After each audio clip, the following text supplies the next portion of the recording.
Vlog का कुछ सोचा नहीं था, लेकिन व्यू देख के व्लॉग उतारने का सोच रहे हैं। तो यहाँ पे इतना मस्त व्यू है, कोहरा ही कोहरा दिख रहा है, जहाँ देखो कोहरा ही कोहरा, इस तरफ उस तरफ कोहरा ही कोहरा।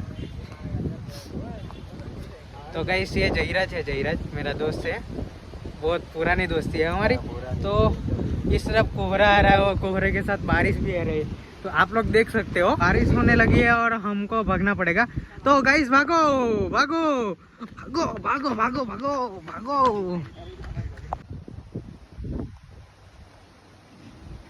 गाइस कोहरे के साथ फुल बारिश में हम एक ही छतरी के नीचे 4 लोग। फूल मत भाई, फूल मत। बहुत बारिश हो रही है, पेड़ों के नीचे नल की तरह पानी बह रहा है, इतनी बारिश आ गई। और एक छाते के नीचे ये 3 लोग मुझे बारिश में भीगने के लिए बोल रहे हैं। तो गाइस विल्सन हिल से नीचे उतर रहे हैं, एक अंकल जा रहे हैं, बहुत अच्छा सीन आ रहा है, देखो आप।